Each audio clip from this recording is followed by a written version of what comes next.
Fellas, expansion might be coming to our league sooner rather than later. According to Shams Charania, the NBA will hold a vote with the Board of Governors meeting next week to explore expansion to Las Vegas and Seattle in the starting of 2028-2029 season.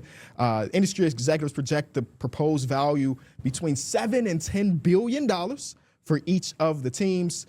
Now, there has to be a lot talked about in these meetings, so it's going to be one meeting next week and potentially another meeting next year to try to finalize some things. But how are we feeling about Seattle and Las Vegas potentially turning our league to a 32-team league? Just the idea of expansion is like dope to me, because the last time we had an expansion, I was a kid. I don't even think I grasped what was happening. Yep. And so then to grow up and have all of these expansion situations like on 2K, and you have to protect the 7 to 8 players, and to be able to see all that happen in real life, I think it would be extremely dope. I think Seattle deserves to have a team.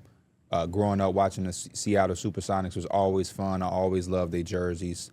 And then Las Vegas, as 4 guys that spend a lot of time in Vegas each and every year because of Summer League, and we've gotten accustomed to, the Strip and everything like that. And I feel like we was in Vegas. What was we in Vegas for? No. You went there for March Madness, I think, right? Yeah, or some type of thing by yourself. Yeah. Oh, okay. This is like 2019, probably 2018. But yeah, we've just got so accustomed to Vegas that I think it will be dope to see a team be there. So yeah, I'm excited. I'm really excited. I think it'll be interesting to see what a Las Vegas crowd would look like. Just watch the W. Because I think Las Vegas is such He refused to even acknowledge that. Las Vegas is such a touristy city, so it would be like the Aces have a real fan base. That's good to see. He said, forget about what you're talking about right now. No, I'm actually happy to see that because I was curious as to how. Have you seen it, or are you happy to hear that? I haven't seen it. I'm happy to heir it. Yeah. I'm happy to hear that. Part of that might be because they won the championship 3 times in the last 6 years. That is exactly why, in my opinion. One of the best players. Yeah. But I know Seattle, that city loves basketball. That is a basketball city, so I'm very excited to see Seattle have a NBA team. Seattle for sure is a lock, deserve it. Vegas, I could see the question mark. Let me ask you this. There are a lot of Seattle-born players. Yep. Is that the out for some of these teams contractually? We're going to let DeJounte Murray go in the draft. Zach LaVine. Those dudes is going to be unprotected regardless. Be sure to tune into our YouTube episode dropping in a few hours because we will do the expansion draft. But I saw a quote from Gary Payton Jr., or the second, a few weeks ago, if Seattle get a team, I'm going to question the trade. You know what I mean? Yeah. I understand his pops and the history and all of that, but you're not even a guy that needs to request a trade. You might be able to just go to them and say, release me, please. They'd be like, bet. We got you, gang. And what's to say that the Seattle team would even want you on the team? Oh, man. Not changing that was the point I was making. Would y'all stay away from that? If you're an expansion team, what is your focus? Is it to balance those books? Would you take a Zach LaVine? I would take one of those guys. I think you got to take the people in the door. I mean, they're going to be there regardless. It's the first year, but a little extra incentive. Oh, this homegrown guy's back, and we ain't had a team in 20 years. Yeah, I mean, I don't think I think you do bring those in, but the whole goal isn't to necessarily you're not going to see a team try to come in right away and try to win unless it's just possible. But I just don't think that you're going to have a smart long-term future if you're just trying to get, say, the best best players as possible, and 2-3 years down the road, your roster isn't what you even thought. So what are you doing?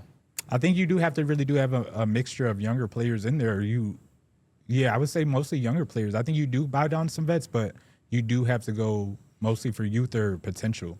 Oh, you talking about the strategy we gonna have in that YouTube episode? I think so. I think it's a lot of conversations. People have kind of asked me about the expansion, how I feel about it, and or just how they feel about it. And somebody said that these teams are going to come in and they're going to be super weak, and we already got 5, 6, or 8 teams tanking or whatever. It's I mean, we're not expecting them to be a playoff team right off the gate, or some type of team that's like that right off the gate. I just don't think that's a plausible thing, especially when you're taking. But if they were, that excitement level would be dope. Yeah. The NHL had a team that got their first year of expansion. They made it to the Stanley Cup. Like, I know the NBA is a different beast. Yeah, the from hockey, NHL, hockey but it's thing kinda is nuts. hockey thing is like baseball. Yeah. Like you just You get just hot get at the hot. right time. Yeah. yeah, I mean, even if our expansion team just made the play-in, I think that would be dope. yeah. That would be cool. And Seattle also- hasn't had basketball in X amount of years. The first year to get it back, then the play-in. Also, there's a lot being voted on, like also the tanking situation.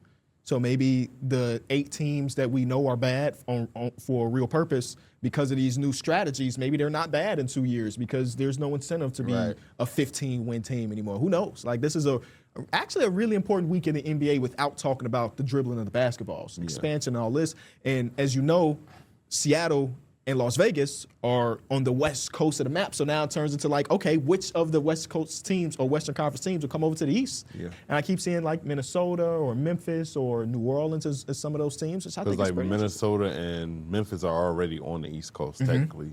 And So Minnesota's kind of in that Great Lakes group with the Yeah. Bulls. So it makes sense to me that Minnesota is the Eastern Conference swap. Same. Damn. And that would be great for Minnesota. We'd have to my compete goodness. with Minnesota in the Yeah, I was Central gonna say, Division. how would that do Yeah. for like? They would call it the Midwest Division, I think, instead of the Central. They just shift the name. Yeah, I was gonna say, how would that be for divisions then? So like, it wouldn't be all equal.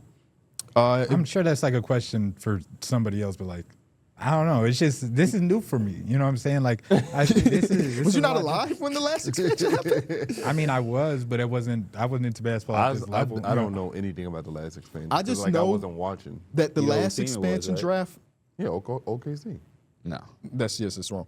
The last expansion I don't draft know. The that Bobcats. we had wasn't televised at all. Mm-hmm. This one 100% will be, and I think that's one of the most fun parts about it all. Because It's gonna be dope, man. It's gonna be dope to just having an expansion draft like. And I think it's gonna be cool just to see what teams prioritize when they pick their 7-8 players. So Yes. right now, according to Smith, a handful of NBA teams are pushing for changes to the expansion draft rules that will allow them to protect more than 8 players per roster, while other teams are advocating for the rule to change that would make it so that you can 6. lose up to 2. Because in the expansion draft, if we take an OKC guy, all the other OKC guys are safe. Yeah.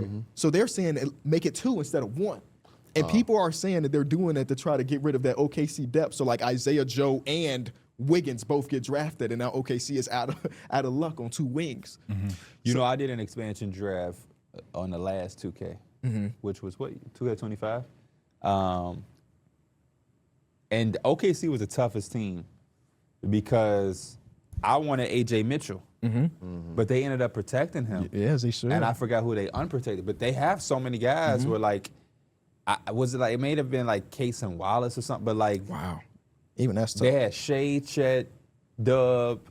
That probably protected like Dort in there. No, Dort is not protected. Are you kidding me? Well, At I'm that talking time, about I in 2K. think- at Oh, that last year in time- 2K, maybe. At Yeah. that Last year in time, 2K, they would have definitely protected Like Dort. Topic and Sorber kind of have to be unprotected. Yeah, Because exactly. they have so much depth. Sorber might mess around and be the first pick in the expansion draft. But again, we're 2 years down the line. And we're doing it as if it's I think today, that's which is not. it's no shade to the players, but I think that's a funny conversation with the Because they got Caruso. It's just so much. That's a funny conversation with the expansion drafts. Is like him. Oh yeah, we ain't protecting him. He can go. He can go. And it's just like that dude's been a starter for a long time for y'all. Y'all don't care no more. I could see in 2 years that the OKC Thunder don't protect Alex Caruso. Yeah. Considering the extension they gave him, and he only plays like 4. I could also 5 see that games for a year. Isaiah Joe. By that Just 'cause time, they you got might not be Jared on the team McCain. in general. But yeah, I understand exactly It's what also you're saying. just 2 years is a lot of time too, or two to 2.5 years. Like Alex Caruso at a different age could be somebody like a way different player. Yeah. He may not even get drafted. They may unprotect Yeah. him, and he's just not good enough to get drafted anymore. Yeah. So it's a lot, honestly. So here's the potential divisions based on expansion. Division that we would be in as a Bulls fan is us, the Pistons, the Bucks, and Minnesota. Then that leaves the Pacers and the Cavs to be in the division with the 76ers and the Wizards. The Atlantic division pretty much stays close to the same with the Raptors, the Knicks, the Nets. Celtics, and the Nets.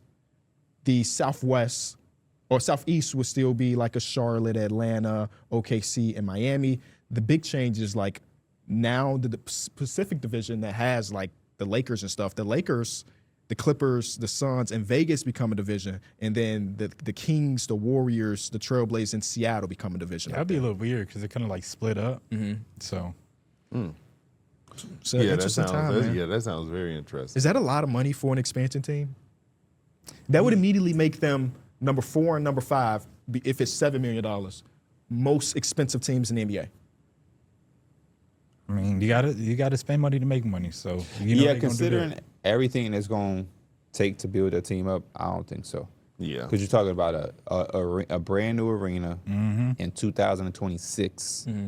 Because I think arenas back when we were younger versus now, looking at the Intuit Dome. I would say the Intuit Dome just set a standard. Right. They really just set a standard. And what they got in Vegas, the little Thomas and Maxson? The Sphere. Oh, the Sphere. Yeah. They trying to do it, innovative things, but Yeah, Seattle still owns the right to the name the Sonics, which is cool. they get the history back. They get the history back. And they still do have an arena. They probably want to modernize it because it has been 20 years. But cool stuff coming to the NBA. Potentially. We'll see.